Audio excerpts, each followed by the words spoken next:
Buenos días, bienvenidos y bienvenidas. Continuamos con el segundo día de la Semana de la Extensión, hoy dedicado a la gestión tecnológica y la innovación. Esperamos que este sea el espacio para conocer cómo, desde la universidad, se construyen puentes entre el saber académico y las realidades sociales, culturales, económicas y ambientales en nuestro país.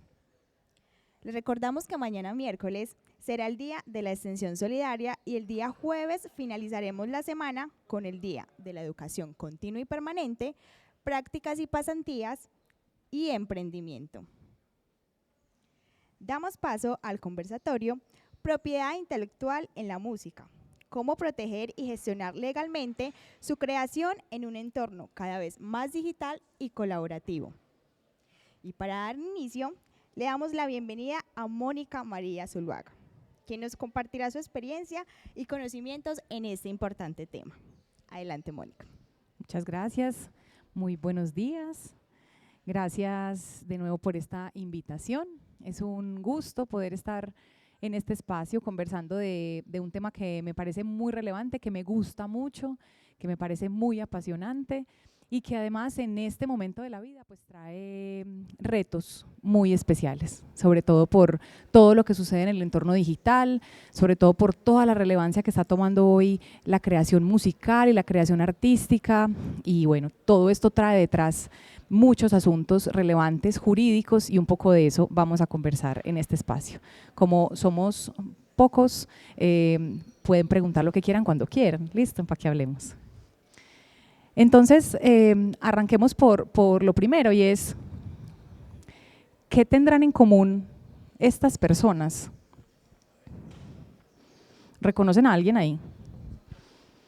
Sí, uno que otro, a Shakira pues, Taylor Swift, eso. Además de que son artistas, ellos tienen en común algo más. El género no es, cantan música muy distinta. Las edades tampoco, porque Paco de Lucía de hecho ya murió. Una de las características que tienen ellos es que todos han tenido alguna situación asociada a la gestión de los derechos de autor, o porque han tenido que negociar sus composiciones, sus grabaciones, o porque han tenido demandas por supuestos plagios en la música, o porque han hecho uso de otras obras y otros fonogramas de terceros, o porque han cantado música que les era prohibida, supuestamente. Entonces, eso es lo que quiero mostrarles, que al final lo que conecta el proceso creativo con la propiedad intelectual tiene que ver con esa materia prima, con eso que hace un creador o que hace un artista, y que vamos a ver que en la música tiene algunas particularidades. Sería súper interesante que abordáramos cada uno de los casos, porque todos son una tesis para estudiar derecho de autor, pero bueno, puedo compartirles las sentencias de esto que tienen una información relevante. Y qué es lo que hace que esto para un artista tenga valor. Cuando un artista crea, cuando un músico crea, se empieza a preguntar cosas como esta. Y son las preguntas que yo recibo en la oficina cada semana. ¿Cómo protejo mis canciones? Como que es muy claro que yo hago un ejercicio creativo y eso, ¿cómo lo protejo? Cuando yo hablo de marcas o de patentes, digamos que es un poquito más fácil intuir hacia dónde va esa protección, pero si yo hago una canción, ¿eso qué? ¿Cierto? ¿Bastará con cantarla? ¿La tendré que grabar? ¿Cómo seré propietaria o propietario de esa creación? ¿Cómo recaudo mis regalías? Que eso también es como un mito ahí alrededor de cómo recibo plata con lo que yo compongo, con lo que yo grabo. ¿Será que me sirve Saico de Asimpro? ¿Qué es esa vuelta de Saico de Asimpro que lo escucho todo el tiempo? ¿Eso para qué le sirve a un artista? ¿Qué debería firmar con mi productor? Porque al final un artista es lo que uno ve en el escenario, pero detrás de un artista hay un montón de gente. Además de los músicos que están tocando con él, hay músicos que están tocando en el estudio, hay productores musicales, hay managers, hay agentes de booking, hay agregadoras, hay sociedades de gestión colectiva. O sea, alrededor de esto hay un ecosistema muy interesante de actores. ¿cómo reparto los derechos de una canción? Que también es una pregunta habitual. Si yo no soy la única autora, sino que somos varias autoras o varios autores, ¿esto cómo se reparte? ¿Y qué relevancia tiene repartirlo? Y finalmente, ¿cómo protejo el nombre de mi banda? Que claro, esto no está asociado a los derechos de autor, sino al tema marcario, como ustedes lo saben, pero también es una pregunta común.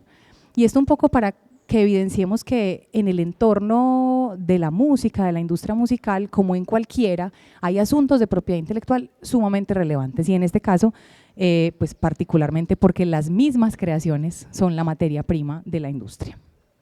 Y entonces, esto lo conversaré rápido porque presumo que ustedes lo saben.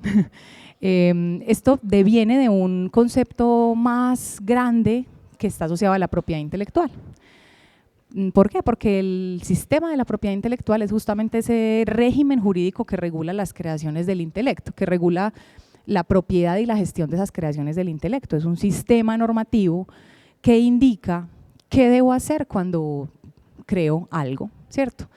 Algo siempre que quepa en alguna de las categorías que veremos, no cualquier creación, casi todas las creaciones.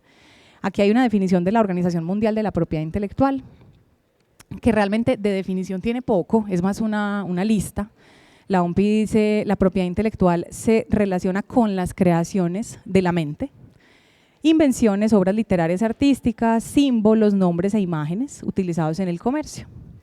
Y finalmente este concepto es vital porque al final es lo que nos aclara que la propiedad intelectual es ese, insisto, sistema de normas que regula estas creaciones. Lo que pasa es que estas creaciones son de muchos tipos, desde una vacuna contra una enfermedad hasta una escultura, desde un aparato electrónico hasta un poema.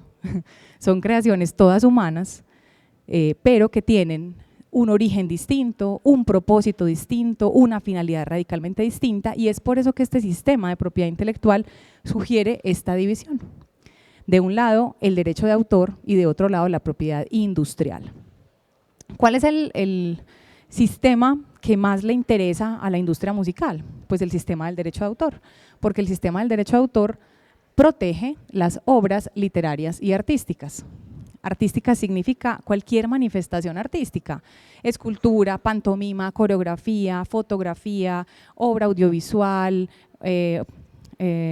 canción, cualquier creación artística, y literaria, cualquier creación de contenido literario sin importar de qué está hablando, sin importar su contenido.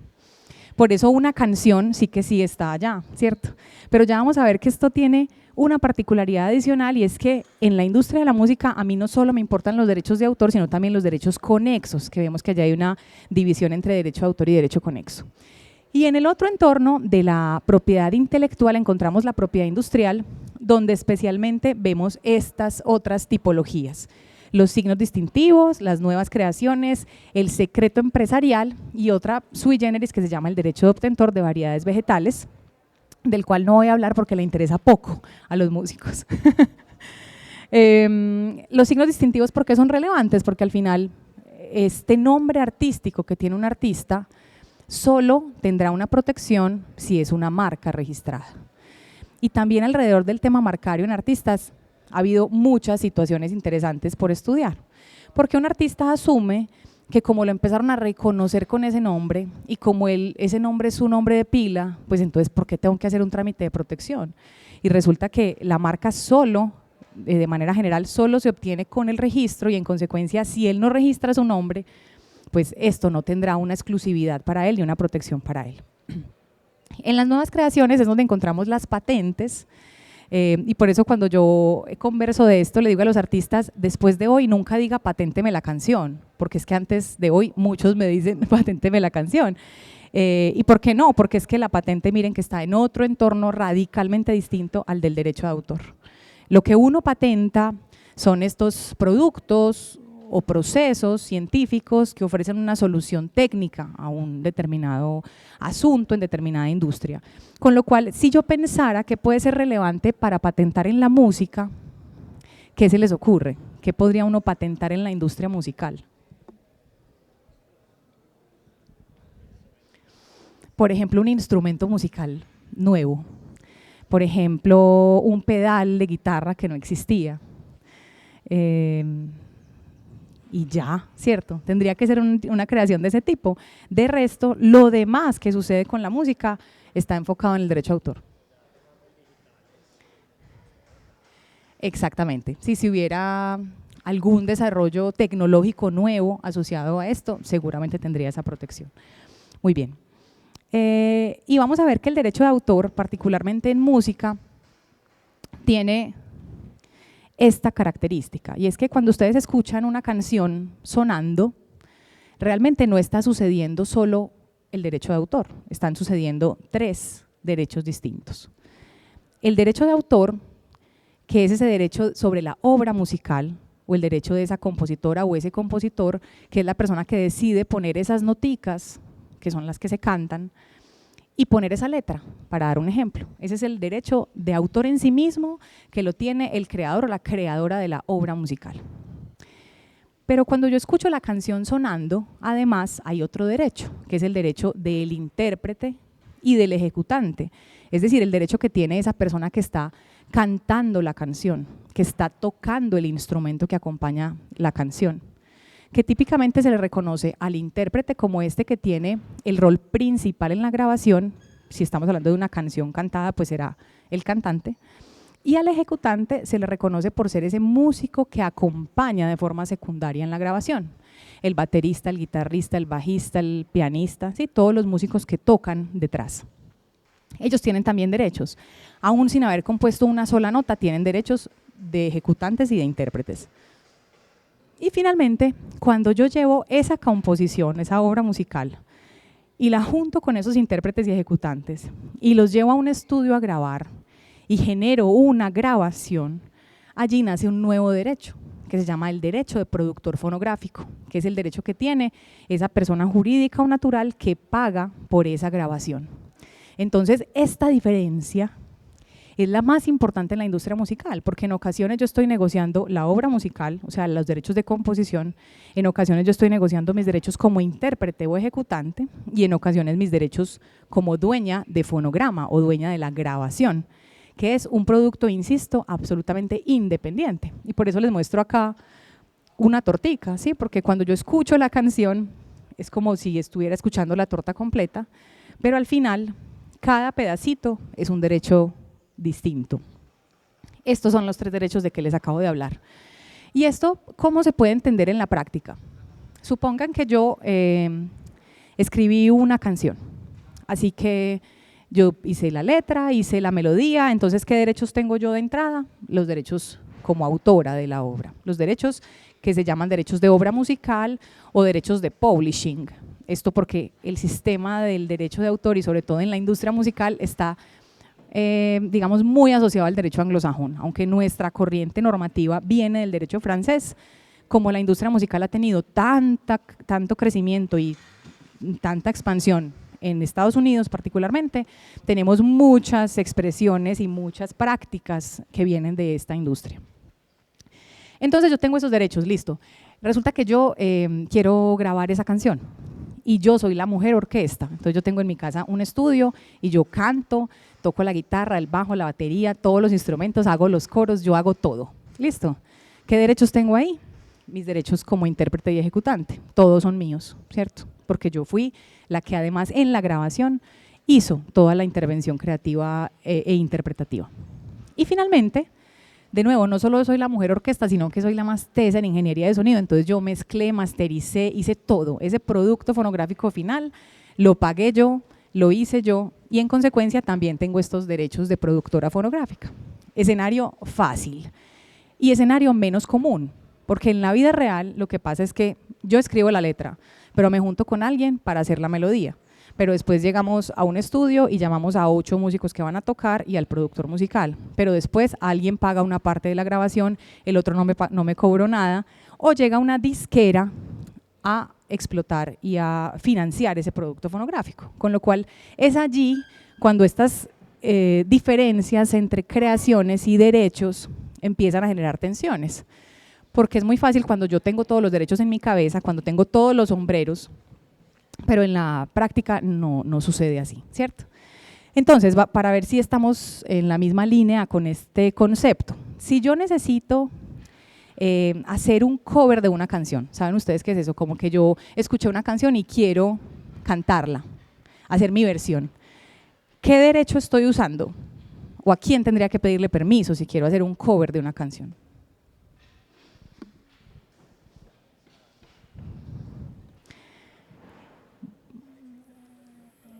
Yo voy a usar la canción original y la voy a volver a grabar. O sea, ¿qué derecho? El de autor, porque yo no voy a usar ni la interpretación de otro, ni la grabación de otro, solo la composición. Entonces yo tengo que pedir permiso al autor de la obra original. Claro, cuando yo grabe, en esa grabación yo seré intérprete y tendré derechos conexos de interpretación, que son míos, ¿de acuerdo? Ahora, lo que yo quiero hacer es sincronizar una grabación en una película. ¿A quién le tengo que pedir permiso? Al productor fonográfico, sin duda, pero también al autor. Porque recuerden que siempre en el fonograma está incorporada la obra musical. O sea, siempre que hay un fonograma con una canción grabada, allí hay un derecho de obra musical. Y esa diferencia es, insisto, clave porque puede que yo crea que con haber pedido el derecho al productor fonográfico estoy lista, pero si me faltó el derecho del autor de la obra musical, me falta la mitad. Hace unos años yo decidí hacer una versión de una canción que se llama Beso de Desayuno. ¿Ustedes la han escuchado? Esa canción es de Calle 13. Yo quería hacer una versión. Y entonces, listo, muy bien, busqué a la arreglista hizo además una versión bossa nova de la canción, o sea, hizo otra cosa y teníamos que pedir el permiso. Buscamos a la entidad que en Colombia hace ese trabajo, que ya les voy a contar quién es, y esta entidad nos contactó con el editor, que es ese administrador de los derechos de autor, y el editor me dijo, sí, claro, soy Universal editor, yo tengo los derechos de esta canción, te cobro tanta plata. Listo, me aprobó el arreglo, me cobró, yo saqué un producto fonográfico sobre el cual yo recaudo regalías hoy, porque aunque la obra musical no es mía, el producto fonográfico sí, yo pagué por la grabación y además yo soy la intérprete. Entonces yo recibo cada vez que esa canción suena, que además como es una canción conocida, pues suena, aunque sea otra versión. Y de esa manera pude entender, y eso es lo que espero que suceda en este momento con ustedes, que son derechos distintos y que al final todos tienen un gran potencial de explotación. Lo más importante es reconocer de qué derecho estoy hablando. ¿Listo? Estos ejemplos ya los vimos. Y bueno, esto también creo que ya para ustedes es una obviedad, pero se los voy a compartir, y es que en el derecho de autor en general, y así mismo sucede con la música, cuando yo soy autora, cuando yo soy compositora, cuando yo soy intérprete, ejecutante, yo no necesito de un registro para demostrar esa autoría o esos derechos que están en mi cabeza por haber sido creadora. Esos derechos nacen en mí de manera automática. Y eso es tal vez el principio más lindo del derecho de autor, que se llama la protección automática o ausencia de formalidades, que significa que solo con el acto de crear, solo con ese ejercicio creativo en el que yo convierto mi idea en una obra efectivamente materializada, tengo unos derechos como autora. Esos derechos nacen en ese momento y de nuevo, esto es súper lindo, pero en la práctica es un desastre porque al final yo tengo que tener una prueba muy contundente para poder demostrar que soy autora si hay un conflicto de derechos. En cambio, con una marca pues es muy fácil, yo tengo el título marcario o tengo el certificado de marca, o con una patente pues tengo el título, la patente. Con derechos de autor tengo que demostrarlo, ¿sí? Entonces por eso es tan importante realizar, aunque no es obligatorio, el registro de mis creaciones y el registro de mi rol como productora fonográfica y como intérprete y ejecutante ante la Dirección Nacional de Derecho de Autor. La Dirección Nacional de Derecho de Autor es la entidad que en Colombia se ocupa no solo de dar línea en términos de políticas de derecho de autor, sino de mantener el registro nacional de obras y de autores. Todos los autores deberían registrar sus obras ante la Dirección Nacional de Derecho de Autor. Esto es un registro gratuito, es un registro en línea, gratuito, se supone desde el año pasado que iba a empezar a valer, pero todavía no vale, sigue siendo gratuito, en línea, y es un proceso realmente muy, muy simple que nos entrega al final un certificado de registro, donde consta que Si yo soy autora de una canción, pues constan los datos de la canción, el año de creación de la canción, el género de esa canción. También los géneros son una particularidad de este formulario de la DNDA, porque hay unos géneros rarísimos, pero bueno, al final yo puedo escoger cualquiera de esos géneros. Y también, cuando yo soy dueña del producto fonográfico, la Dirección Nacional de Derecho de Autor me entrega un certificado de registro de fonograma. ¿Listo? ¿Para qué sirve eso? Imagínense que, no sé, yo hago una canción y no la registro. Entonces, después yo veo que alguien la lanzó como suya. Y yo digo, oh, esta persona está vulnerando mi derecho de autor, la voy a demandar. Cuando llegamos al juez, el juez dice, muéstrenme qué pruebas tienen. Y yo le digo, señor juez, yo soy la autora, o sea, se lo juro, yo soy la autora. Y el otro dice, yo tengo un certificado de registro. ¿El juez a quién le va a dar la razón? Pues desafortunadamente al que tiene el certificado de registro, aunque no sea autor. Pero si en ese proceso, en cambio, yo le digo, señor juez, yo soy la autora, vea, acá hay un testimonio de mi mamá que me escuchó componiendo la canción. Aquí hay una servilleta donde está la primera versión. Aquí hay una maqueta. El otro tiene el certificado de registro, ¿el juez a quién le va a dar la razón? No sabemos, ¿cierto? Porque el juez tendrá que valorar cuál es la prueba más contundente. Pero yo estoy en riesgo todavía a pesar de ser la autora. En cambio, si yo tengo todas esas pruebas, pero además tengo un certificado de registro, que es una evidencia oficial de la propiedad de la composición y especialmente de la autoría de la composición, pues es bastante probable que el juez me dé la razón a mí. Entonces, por eso es tan importante este certificado de registro. Hay ciertas plataformas virtuales, hay una que se llama Safe Creative, que también hace registros de obras, pero no es un registro que tenga este peso, por eso es tan importante hacerlo, porque esto es un registro oficial, ¿sí? Es una entidad adscrita al Ministerio del Interior, que tiene mucha información de valor. Entonces, si ustedes son creadores, creadoras, es una página de consulta habitual. Tiene webinars, tiene charlas, tiene cursos virtuales, tiene instructivos, bueno, mucha información valiosa para este proceso. Y entonces, cuando yo digo, listo, yo soy autora, yo soy intérprete, pues, ¿qué derechos tengo, cierto? ¿Cuáles son esos derechos que nacen en mí?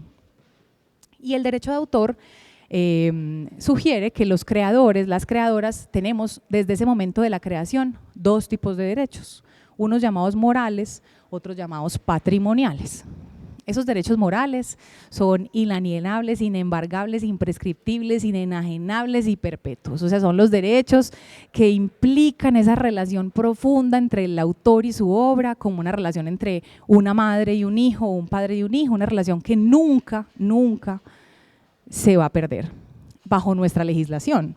Porque si me paro en el sistema anglosajón, digamos que allá hay otra realidad asociada a los derechos morales. Existen, pero sí se pueden negociar y sí se pueden ceder. Bajo nuestra legislación, estos derechos tienen esas características y son derechos que como autores o como autoras jamás vamos a perder. Y de otro lado están los derechos patrimoniales, que tienen en cambio una connotación radicalmente distinta. Son los que se venden, se negocian, son objeto de licencias, son los que permiten, por ejemplo, que una canción esté sonando por ahí, porque implican el uso efectivo de esa obra. Y esos derechos patrimoniales son los que ustedes ven acá: reproducción, comunicación pública, puesta a disposición, distribución y transformación. Básicamente, ¿qué significan esos usos? El derecho patrimonial de reproducción implica la posibilidad de sacar copias físicas o digitales de esa creación o de ese fonograma. Comunicación pública es el derecho de autorizar o prohibir que esa obra se comunique públicamente, por ejemplo, en un concierto, o que suene fonograbada en radio, o que suene en televisión. Puesta a disposición es una modalidad dentro de la comunicación pública que sugiere especialmente el uso en Internet, lo que pasa cuando uno escucha una canción en Spotify. Eso se llama una puesta a disposición, que es un uso de un derecho de comunicación pública y que tuvo que estar previamente autorizado por su titular.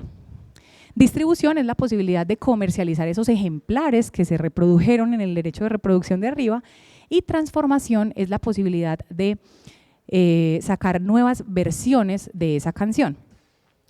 Por ejemplo, cuando hablo de una traducción, cuando hablo de un arreglo musical o cuando hablo de una adaptación, esas tres modalidades que están en la ley son derecho de transformación. Todos esos derechos los tiene que autorizar el titular o la titular de la obra musical o del fonograma. Y por el lado de los derechos morales que establece la ley son los que ustedes ven acá, el derecho de conservar inédita la obra, o sea, el derecho que tiene el autor o la autora de decidir cuándo se va a publicar esa obra. Si yo quería conservarla en lo inédito, pero alguien la publicó para hacerme famosa, pues yo puedo presentar una acción de tutela básicamente, porque está infringiendo mi derecho moral de conservar inédita la obra. El derecho de paternidad o maternidad es el derecho que tiene el autor o la autora de ser reconocido o reconocida como autora y que esté en los créditos su nombre. Ese derecho es tal vez el más importante y el más vulnerado en el derecho de autor. ¿Cuántas veces uno escucha una canción que no tiene idea de quién es? Uno sabe quién es el artista que la canta, que ya ustedes saben que ese es otro rol, pero uno nunca sabe quién compuso esa canción. Entonces hay artistas que hacen famosas unas canciones y uno dice, ay no, este Andrés Cepeda como compone de lindo. No compone ninguna de las canciones que canta, canta muy bien, es un gran intérprete, pero detrás de él hay unos compositores que pocas veces son reconocidos. Y esto, digamos que no es una falta de Andrés Cepeda, es una característica de la industria. Y también un poco quienes trabajamos en el sector lo que hacemos es buscar que en la metadata, que es lo que vos ves en Spotify, por ejemplo, como en YouTube, aparezcan los datos de todos los que participan en ese proceso creativo, porque todos tienen relevancia como lo estamos viendo acá. Derecho de integridad representa ese derecho que tiene el autor o la autora de reclamar cuando la obra, al ser usada, sufre una modificación en su esencia. El derecho de modificación es esa posibilidad que tengo de sacar nuevas versiones de mi obra. Supónganse que saco la canción con una estrofa, pero luego quiero cambiar la letra de la estrofa, yo como autora puedo hacerlo. Y finalmente el derecho de retracto, que es ese derecho que tengo de arrepentirme de haber publicado la obra. Ya la publiqué, pero después digo, uy no, esa obra no me representa. Yo podría retractarme de esa decisión.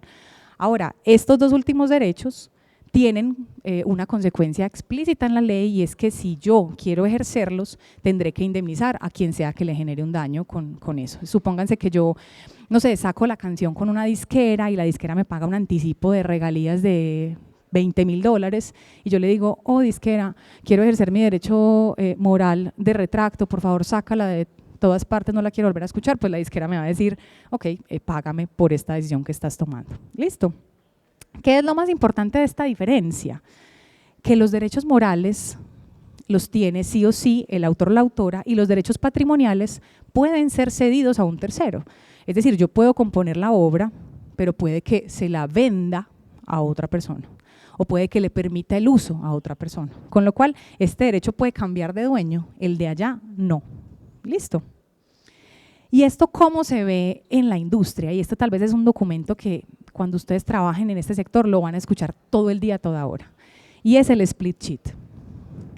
¿Qué significa esto? Cuando esa composición la hicimos entre varios autores, resulta que hay que repartir ese derecho patrimonial, porque el derecho moral no se reparte, es solidario, todos somos autores de esa creación y tenemos esa relación inescindible que nos da la ley.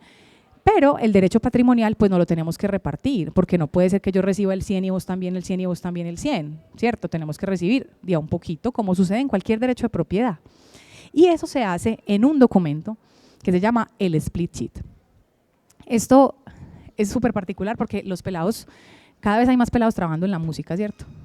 Y no saben de mucho de esto, pero siempre saben que es un split.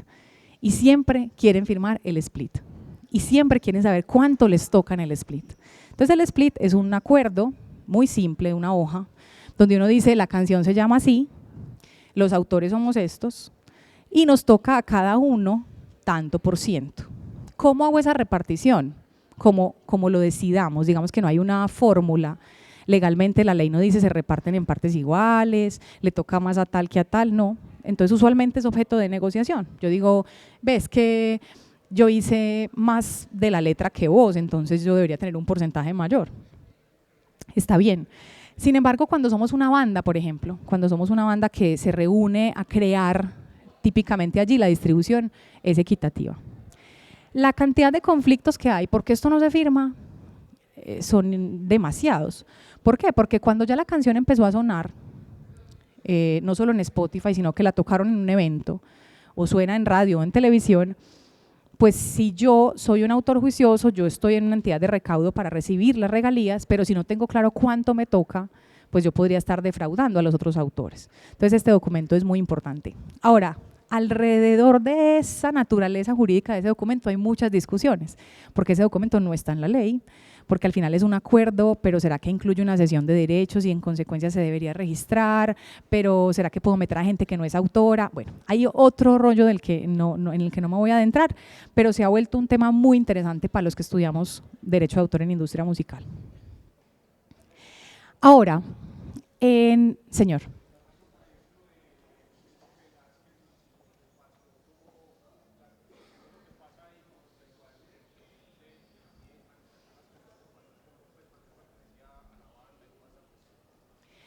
Ve, ese caso es muy interesante, especialmente porque la sentencia tiene todos los errores técnicos posibles, entonces es súper buena para estudiar. O sea, si uno quiere enseñar sobre derecho de autor, uno puede decir, encuentre los 20 errores de la sentencia de Nelson Velázquez. Sí, lo que no se debe hacer, pero sobre todo desde el análisis del juez, que es lo más delicado. Entonces, ¿qué fue lo que pasó de verdad? Él pertenecía a la agrupación en su momento y él salió de la agrupación después de que se habían grabado unas canciones.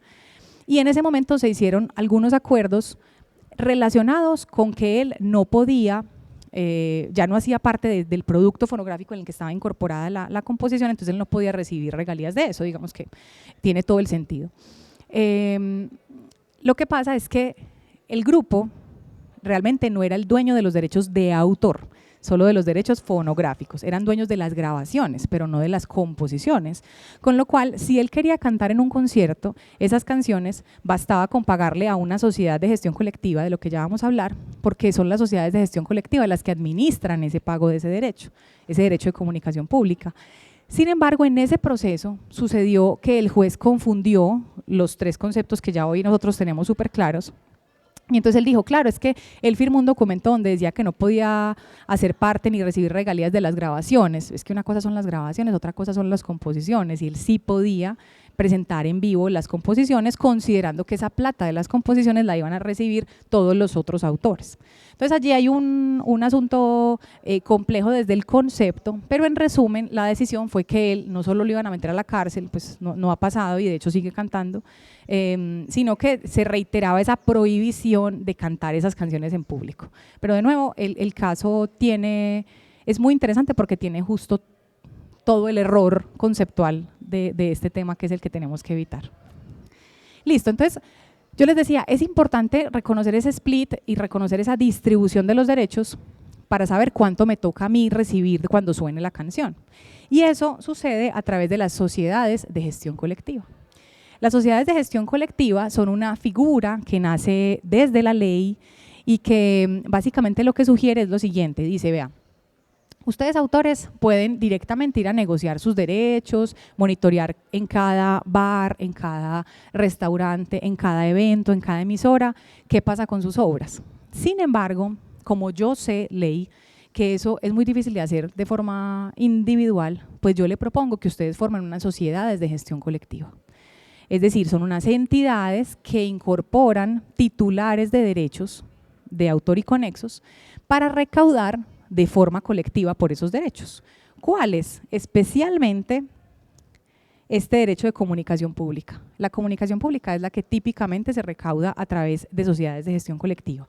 Los demás derechos se recaudan directamente por los titulares o los autores o a través de las editoras musicales o disqueras, pues según el derecho que estemos hablando. Entonces yo digo, listo, esta figura nace desde la ley. La ley permite la creación de sociedades de gestión colectiva con unos requisitos muy especiales. ¿Por qué? Porque además es una figura, es una entidad de derecho privado sin fines de lucro, pero que tiene un monitoreo especial de la Dirección Nacional de Derecho de Autor, que es la entidad que ya les mencioné, y entonces tiene una obligación de cumplir con unas condiciones y se encarga, por ejemplo, de que si allá hay un concierto, pues Saico va y cobra por esa música que sonó en ese concierto. Que si en una peluquería suena una canción, pues estas entidades van y cobran por esa canción que sonó. Sí, eso es en resumen lo que hace una sociedad de gestión colectiva.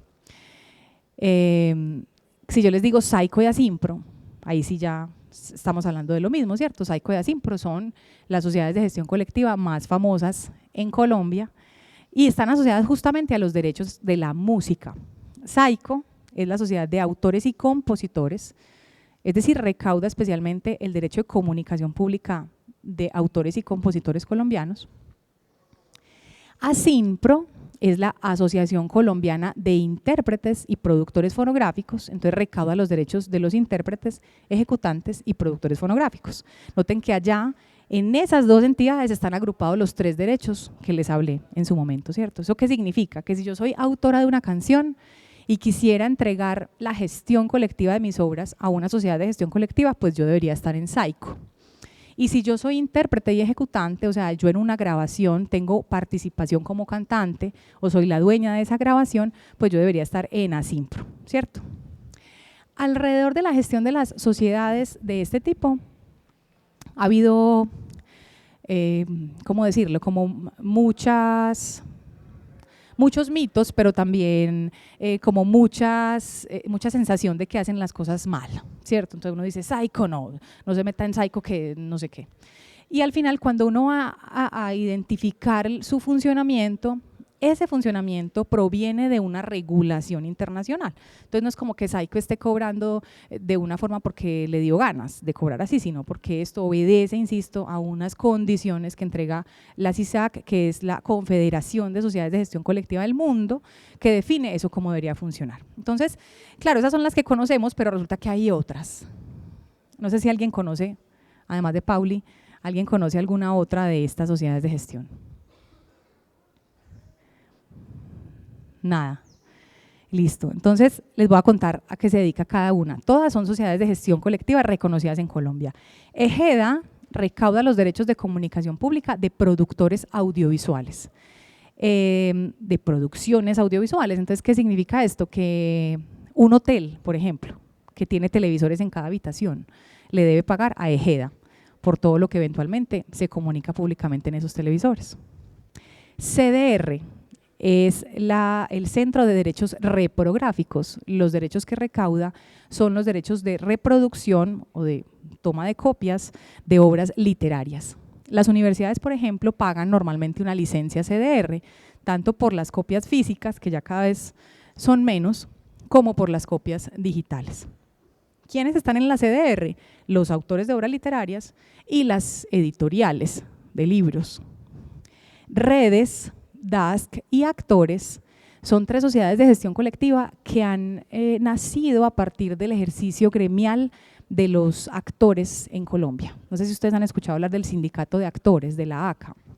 Bueno, la ACA ha hecho un trabajo colectivo súper interesante y ha permitido que se promulguen dos leyes, la ley Pepe Sánchez y la ley Fanny Mickey. La ley Fanny Mickey, que es más viejita, es la ley que le da derechos a los actores a recibir regalías, se llama remuneración equitativa, cada vez que se comunica públicamente esa obra en la que está contenida su actuación. Los actores son como intérpretes de obras audiovisuales. Entonces, para darles un ejemplo, hasta antes de la ley Fanny Mickey, Ana María Orozco, que era la actriz protagónica de Betty la Fea, no recibía un peso. O sea, ella recibió sus honorarios, gracias por venir, felicitaciones, actuaste súper bien. Y todo lo que pasó después con esa misma grabación de esa obra audiovisual, a ella no le representó ninguna regalía. La ley Fanny Mickey permitió que ella y a partir de ahí todos los actores de obras audiovisuales pudieran recibir una remuneración equitativa. Eso es súper importante y súper valioso. En la música ya existía, pero en las obras audiovisuales no estaba. Y eso mismo sucedió con la ley Pepe Sánchez para los guionistas de obras audiovisuales a través de redes y para los directores audiovisuales a través de DASC. Esas tres sociedades están asociadas especialmente a las obras audiovisuales y ha sido, digamos, un logro muy interesante de los actores y otra vez del trabajo colectivo. Yo por eso creo que, y lo hablo mucho con los músicos, creo que es vital hacer esfuerzos colectivos por este tipo de cosas, porque es ahí donde reconocemos que hay unos derechos y que recibimos unas regalías y que hay unas garantías por entretener al final al resto del mundo y hay una gestión, hay un valor de un trabajo que se hace ahí. Entonces, estas son las sociedades de gestión colectiva y ¿qué es lo que debería hacer un artista o qué se le recomienda a un creador, un artista? Pues en función del tipo de derecho que tenga, estar en alguna de estas entidades. Insisto, si yo soy autor, pues estoy en las autorales, que son las que están allá, normalmente SAICO. Sin embargo, algunas veces el modelo recomendado incluye otras sociedades de gestión en el resto del mundo, porque hay otras que funcionan muy bien en el resto del mundo, entonces uno combina SAICO más otra, y un editor o un administrador de derechos editoriales. Para el derecho de interpretación, ASIMPRO, en algunos casos también se combina con otras sociedades del mundo, y para el derecho fonográfico se recauda a través de ASIMPRO y a través de las agregadoras digitales, que seguramente ustedes han escuchado hablar de esa expresión. Eso es también otro asunto muy interesante en la música, y es que, claro, uno escucha la canción en Spotify, ¿cierto? O digamos en Apple, en Tidal, lo que sea. Pero para que esa canción suene ahí, antes hubo una gestión entre un autor o un dueño de fonograma mejor y un intermediario que se llama un agregador digital. Ese agregador digital es el que permite que la música esté en esos sitios y por eso cobra típicamente una comisión. Ese derecho que se recauda a través del agregador digital también es el derecho de esta última categoría llamado derecho fonográfico. Entonces, para irles concluyendo esta conversa, eso desde el derecho de autor es lo más importante, ¿listo? Es decir, desde el derecho de autor yo que debería verificar qué tipo de derecho tengo, qué categoría de derecho tengo, dónde debería yo registrar esas obras, qué debería yo firmar con quiénes cuando somos varios autores y a qué entidad me debería afiliar para recibir regalías. Las regalías no llegan solas, es decir, si yo estoy en todas las sociedades de gestión colectiva, pero mi música no suena, pues más o menos no va a pasar nada, ¿cierto? Porque esa plata llega cuando la música efectivamente está sonando. Pero creo que a veces subestimamos esas regalías y pensamos que solo le van a llegar a los artistas que suenan mucho. Resulta que no, resulta que si en un evento de la alcaldía, antes de que la música en vivo suene, ponen mi música fonograbada, pues yo recibo regalías. Pues les digo yo porque me ha pasado a mí. O sea, es una cosa que puede suceder aunque uno no sea un artista famoso. Listo, entonces eso es un camino también chévere para que los artistas identifiquen. Del otro lado, les mencionaba, está el asunto de signos distintivos, que es muy importante, porque no solo protejo mis creaciones, mi creación artística, sino que protejo mi nombre artístico. Y acá los signos cobran una especial relevancia, que son esos elementos que se usan para identificar un producto o un servicio. Tal vez algunas de estas marcas les resulten familiares. Todas estas marcas están registradas en Colombia y son marcas de diferentes características. Noten que hay marcas que pueden ser solo nominativas, como las que ven en el costado de allá, ¿cierto? Son marcas que están compuestas exclusivamente por un texto que se lee, pero también hay marcas mixtas, como esta que ustedes ven allí de Afrosound y de Aterciopelados, que son marcas que tienen una característica estética, gráfica distinta, pero también hay marcas de color, como la que ven en la mitad, que seguro saben de qué es, de Instagram, ¿de acuerdo? Como las marcas que son solo gráficas, como esta de abajo que es la marca de Warner, que es una disquera mayor pues, o muy importante del mundo. Hay marcas sonoras, también se puede registrar un sonido, por ejemplo el sonido de Netflix o el sonido de Coordinadora, esos también son marcas que se registran, no las usan mucho los artistas, pero existen. Y también hay marcas tridimensionales, como esta que es un avatar de Bless. Yo no sé qué canta Bless, pero la gente sí conoce a Bless. ¿Ustedes conocen a Bless? Es como un cantante de reggaetón. Eso, él tiene muchas marcas registradas en muchas categorías, incluyendo esta marca. ¿Usted tampoco? Bueno, listo. Estamos igual, pero es muy famoso. Hay que saber que existe un artista muy famoso que se llama Bless. Listo, esto es importante porque al final, insisto, complementa la gestión de los derechos de autor y está asociado a las marcas que tienen pues gran valor. Sobre todo que las marcas, por ejemplo, cuando los artistas empiezan a hacer acuerdos con otras marcas de productos, se exige que esa marca esté registrada.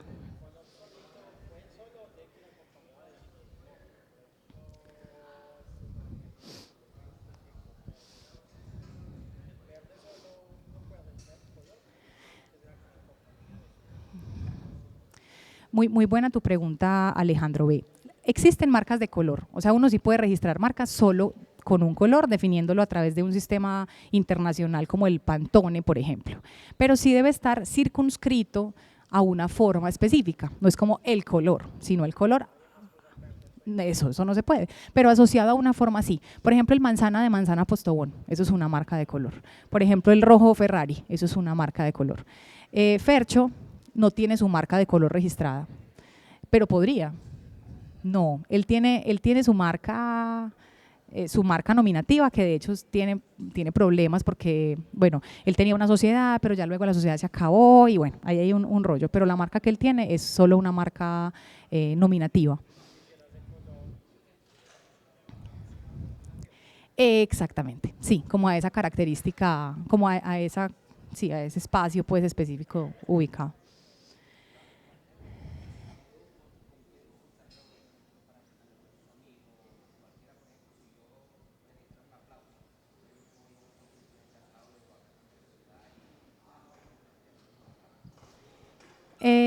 Para registrarlo como marca. Eso, entonces está muy buena tu pregunta también porque un camino es registrar ese sonido como marca. Si tú quisieras como identificar tu producto o servicio con ese sonido, tú puedes registrarlo como marca. Lo que la Superintendencia de Industria y Comercio pide para registrar un sonido son dos tipos de archivo. Uno, el archivo de audio, donde tú reproduces y suena el aplauso o lo que sea.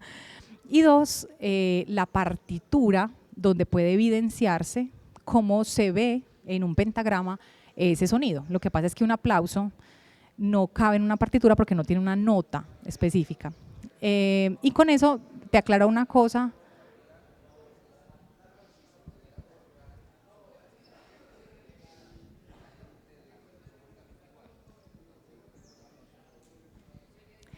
Exacto, ese es el punto, que lo que la superintendencia posiblemente te diga es como, te niego la marca, gracias por la plata que me pagaste, pero te la niego, porque esa marca no genera distintividad, porque se va a parecer a cualquier aplauso. Sin embargo, no sé si ustedes saben que hay una marca gestual registrada, que es esta marca del pibe, que es el Todo Bien del pibe. Eso es una marca gestual que uno diría, o sea, que nadie puede hacer así. No, para identificar ese tipo de productos o servicios, usted no puede usar exactamente esa misma denominación. Listo. Entonces, yo quisiera confirmarles estos puntos porque al fin la conversación a la que me invitaron es como, venga, ¿usted qué le debería decir a un artista de música para gestionar adecuadamente sus derechos, cierto? Sobre todo en un entorno hoy tan digital y tan colaborativo. Entonces yo ya les conté un poco de eso y lo voy a resumir aquí. Primero, inventariar lo que yo tengo como artista. Así como cuando uno hace un trasteo, hace un inventario de lo que va a pasar de una casa para otra, así como en una oficina uno hace un inventario de cuántos computadores, de cuántas sillas, los músicos tienen que hacer un inventario de sus creaciones y de sus interpretaciones y sus ejecuciones.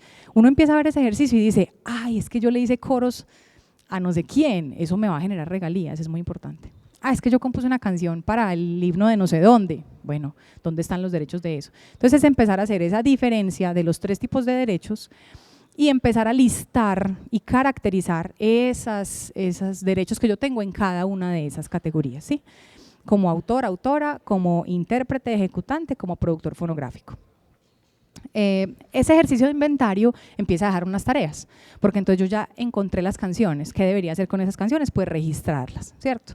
Yo ya me acordé que hice una canción en colaboración con un amigo. ¿Qué debería firmar? Pues un split. Entonces el segundo paso es acordar por escrito esas negociaciones que sea que estén sucediendo sobre esas creaciones colectivas.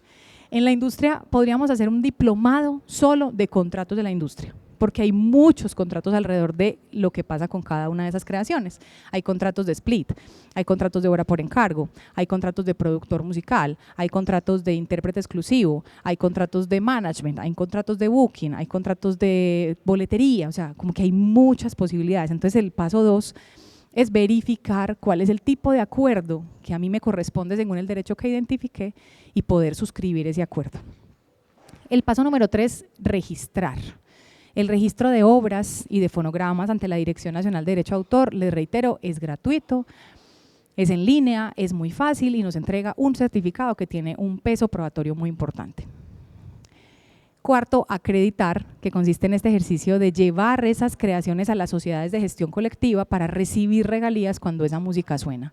Hay muchas reflexiones alrededor de si vale la pena estar en sociedades de gestión colectiva, porque hay autores que dicen, no, pues en Psycho me roban, ¿cierto? Pero al final es el sistema que se ha inventado para poder garantizar un efectivo recaudo de los recursos. Yo solita como autora no lo voy a lograr. Entonces la recomendación es sí estar en una sociedad de gestión colectiva, que puede ser hoy esta, que puede que mañana haya otra mejor, que puede que una combinación como la que les mostré funcione, pero sí o sí garantizar tener las canciones en una sociedad de gestión y acreditarlas, porque entonces también hay músicos que dicen, yo ya estoy afiliado y has metido alguna canción.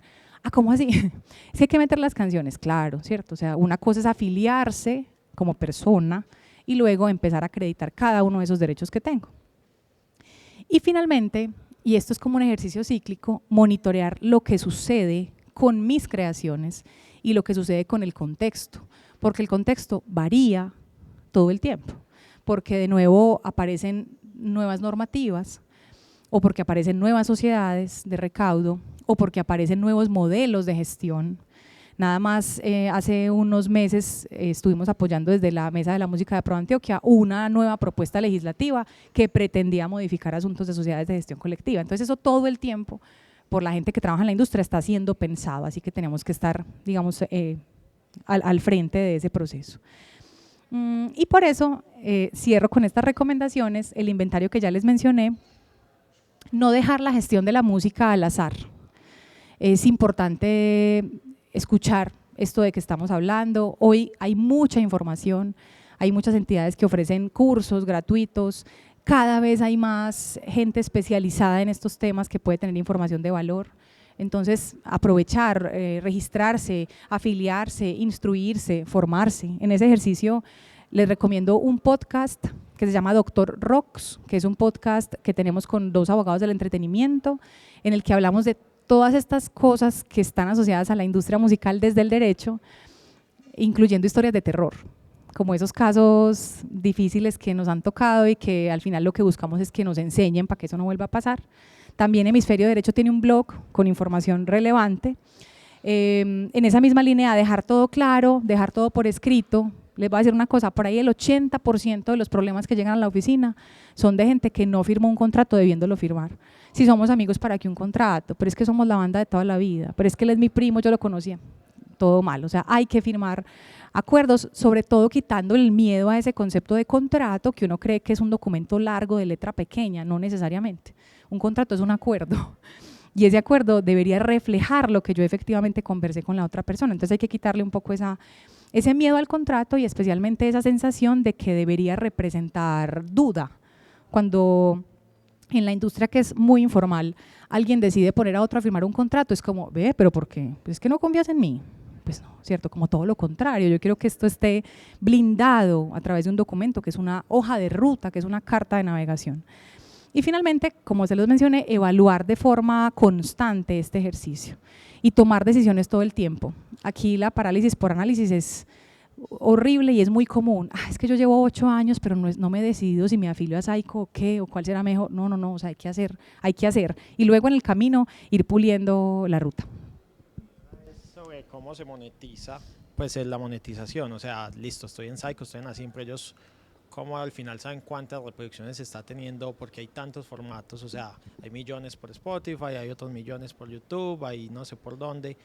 Entonces, al final, ¿cómo saben ellos realmente cuánto le corresponde a un artista? Porque uno diría, si yo soy mucho más exitoso que él, pues entonces no debería ser como todos metidos en una bolsa, por más que el concepto de colectiva, en este caso de la sociedad, pueda sugerirlo. De acuerdo. Entonces, dependiendo del tipo de derecho y dependiendo del canal o el medio, varía esa forma de recolección o de monetización, ¿cierto? Si yo estoy hablando del derecho fonográfico a través de agregadoras o de plataformas digitales, lo que suena en Spotify, en Deezer, en Apple, el recurso que me ingresa a través de esa agregadora es exactamente el que implica cada stream o cada escucha, que es el más chiquitico, 0.0000001%. Sí, es súper chiquito. Pero es un camino en el que hay un ingreso de regalías fonográficas. Pero antes de que tú recibas esa regalía fonográfica, un pedacito de eso que te va a llegar se le entrega a la Sociedad de Gestión Colectiva de Autores, porque recuerda que cuando suena la canción grabada hay una parte fonográfica y una parte autoral. Ese pedacito autoral, Psycho o quien sea la gestora colectiva que tengas, está en la obligación de pagarte exactamente ese valor y de generar el reporte exacto de que fue por tantos streams en tal plataforma. El asunto se complica cuando es comunicación pública. Pero Psycho recibe eso y de ahí me distribuye. O sea, Exacto. Te distribuye quedándose con una comisión, como todas las sociedades, ¿cierto? Ahí digamos que es equitativo, o sea, digamos que corresponde con lo que se generó en términos de escuchas. Pero cuando esto sucede en radio, en televisión o en sitios, porque los sitios también pagan, Psycho y Asimpro, allí el pago no sucede de manera proporcional, sino que ellos tienen otras fórmulas que son todavía muy rudimentarias para generar el pago. Entonces casi que dicen, lo que más suena es el top 10 de no sé qué y el resto un poquitico. Entonces allí todavía esa parte final de cómo recibe el artista es muy ineficiente. Cuando son eventos en los que suena la música en vivo, o sea, cuando alguien toca la canción, allí sí es mucho más fácil porque hay unas planillas que uno tiene que entregar con el reporte exacto de quién es el compositor de esa canción, cuál es la canción. Pero por eso les digo siempre que aunque uno entrega supuestamente esa gestión a un tercero, que es una sociedad de gestión, no podemos desligarnos del proceso y tenemos, cuando somos conscientes de dónde está sonando nuestra música, tenemos que informarle y ellos tienen canales para dar esa información. Hola Psycho, mi canción va a sonar, la van a cantar en tal evento. Me enteré que en tal festival estuvo sonando tal. Esto no debería, porque al final uno entrega la gestión justo para desentenderse de eso, pero en la vida real corresponde hacer autogestión también. Pero entonces lo más complicado es como bares, ciertos sitios, establecimientos públicos, porque conciertos es fácil de… Conciertos es más fácil, plataformas digitales es más fácil, establecimientos es difícil. Se han intentado cosas y yo digo, en esta era de la inteligencia artificial donde todo se puede rastrear, debería ser muy fácil, no sé, como que cada mes yo como sitio, no sé, en mi bar, yo le diga a Psycho, esto fue lo que sonó, Psycho de Asimpro, esto fue lo que sonó, pero todavía eso no sucede de esta manera. Ellos tienen como unos chips instalados en algunos establecimientos y conforme a eso sacan la media, pero obvio están desconociendo un montón de gente. De hecho, Juan Valdés hasta hace unos años ponía música de bibliotecas, de estas gratis, de bibliotecas de internet.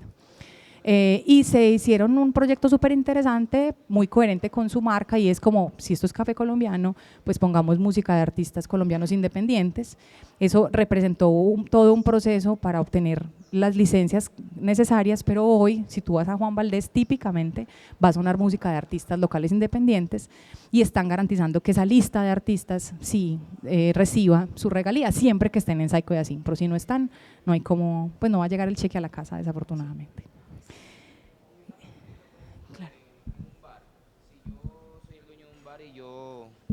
Por ejemplo, yo tengo Spotify Premium, una plataforma, y desde esa plataforma pues coloco la música. ¿No se supone que esa plataforma ya debería pagar esos derechos o yo también como bar tengo que pagarlos otra vez? ¿Cómo es? Es un uso distinto, porque lo que tú pagas es el uso personal para poder disfrutar de la plataforma, de todas las canciones de manera personal, pero tú el siguiente proceso que estás haciendo es comunicando públicamente. Es un derecho patrimonial distinto y por eso hay que pagar adicional. Exactamente, además. Pero, por ejemplo, hay, no sé, 100.000 tiendas en Colombia y le cobran Psycho de Asimpro. ¿Qué hacen con ese dinero? ¿Cómo reparten ese dinero? Porque cada tienda paga su Psycho de Asimpro. Normalmente ellos tienen unos pagos anuales que corresponden a un tarifario que obedece a la cantidad de personas, a si la música es principal o no principal. Cada una, OSA, que es la que cobra en esos lugares, que es como un chepito de Psycho de Asimpro, como un hijo de Psycho de Asimpro, organización Psycho Asimpro, cobra el 100%, le da una parte a Psycho, la parte autoral a Psycho, la parte de fonográfica a Asimpro, y estas dos sociedades de recaudo reparten ese valor teniendo en cuenta el siguiente criterio. Uno, lo que más suena, y ahí es donde dice uno, si soy un artista independiente y sueno poco, pues me va a tocar nada. Y dos, dejan en todo caso un espacio de bolsa para repartir entre los demás socios. De nuevo, reitero ese punto, esa parte aún no está resuelta y sigue siendo muy ineficaz, pero creo que si uno está y si puede reportar que está sonando en alguna parte, el ingreso se genera. En este momento especialmente el ingreso por sincronizaciones, por ejemplo, cuando la música suena en producciones audiovisuales, allí hay muy buenos recaudos por regalías. Quería preguntarte, con esto de las nuevas tecnologías, la blockchain, la Web3, si ha habido el caso de que se empiece a tokenizar esos activos o esos derechos patrimoniales que se tiene sobre la música. Sí, sobre todo cuando empezó como este boom de los tokens no fungibles, hubo algunas iniciativas. Sin embargo, esto representaba ciertas problemáticas desde el derecho de autor, ¿cierto? La primera es que realmente cuando tú tienes un token, no es que estés adquiriendo la propiedad del activo de propiedad intelectual, sino del token, ¿cierto? En consecuencia, era necesario hacer esa diferenciación y como había un desconocimiento del concepto de lo que yo transfiero en el caso del derecho de autor, pues esto, digamos que no conocí ningún caso que fuera exitoso, o sea, conocí de gente que sí vendió NFTs asociados a música, pero no hubo… Después de todo lo que se esperaba, no hubo ningún movimiento interesante pues en términos de económicos y tampoco normativos, porque tampoco hubo ninguna regulación específica asociada a ese entorno. Sin embargo, sí hay algunas sociedades de gestión en el mundo, especialmente en España, se llama Unison Rights, es una sociedad de recaudo que usa la tecnología blockchain para monitorear el uso de las obras. Entonces esto digamos que es una iniciativa muy interesante que hemos dicho por qué no se incorpora en otros territorios, porque es absolutamente objetiva y podría evidenciar que efectivamente la música está sonando. Buenas, acá acordándome de un caso que una inteligencia artificial como que clonó como que la voz de Rihanna, si no estoy mal, y creó una canción pues totalmente independiente y como que a través de esa se recaudó bastante dinero. Entonces, no sé, el artista ahí puede alegar algo, pues sabiendo que igual pues no la compuso y tampoco la cantó, sino que fue como digital. Entonces, podría reclamar algo. Sí, típicamente la discusión en ese tipo de situaciones sucede desde el derecho de imagen. Y es que además del derecho de autor y además del derecho marcario, el derecho de imagen es un derecho fundamental que tenemos todas las personas y que está asociado a esos elementos que componen cómo somos percibidos, ¿cierto? Que típicamente se asocia como al rostro, pero también a la voz, pero también a los ademanes, a los gestos, a los elementos que si vos los ves te representan a esa persona, no sé, los guantes de Michael Jackson, sí, como que se amplía un montón ese derecho. Entonces, en casos como ese, esa es la discusión y es como Rihanna en ningún momento autorizó el uso de su imagen, igual voz, para ser incorporada y para ser usada en un sistema de entrenamiento de inteligencia artificial generativa y por eso ese tipo de situaciones tienen problemas. No solo desde el derecho de imagen, especialmente desde ese derecho, pero también, esa ha sido la discusión sobre la inteligencia artificial en la música y es en el derecho de autor, estas inteligencias se alimentan de otras obras que ya existen para crear otra cosa que al final no es una obra porque no hay una persona natural detrás de esa creación, pero sí está usando obras preexistentes sin los debidos permisos. ¿Cuáles? Los de derechos patrimoniales que ya vimos. Entonces allí hay también importantes discusiones, un montón de proyectos de ley en el Congreso, un montón, ninguno ha salido, pero no sé, 17 proyectos de ley asociados a inteligencia artificial, aun cuando para los expertos en este tema la inteligencia artificial al final es otro uso, que necesita un permiso, o sea, como que no es tan extraño usar ya lo que la norma tiene para incorporarlo a la inteligencia artificial. Y otra pregunta, por decir esos derechos que tú ganas, esas regalías que ganas que cuando metes a Saiko y a Simpro, digamos, no sé, falleces, esos son hereditarios y pues no sé cuánto tiempo. Súper buena la pregunta. Los derechos morales son perpetuos, pero los patrimoniales tienen una duración específica en el tiempo. Sin embargo, como son bienes de propiedad, sí se pueden heredar. De hecho, cuando tú te afilias a las sociedades de gestión, te preguntan, si tú ya no estás, ¿a quién quieres heredar esos derechos?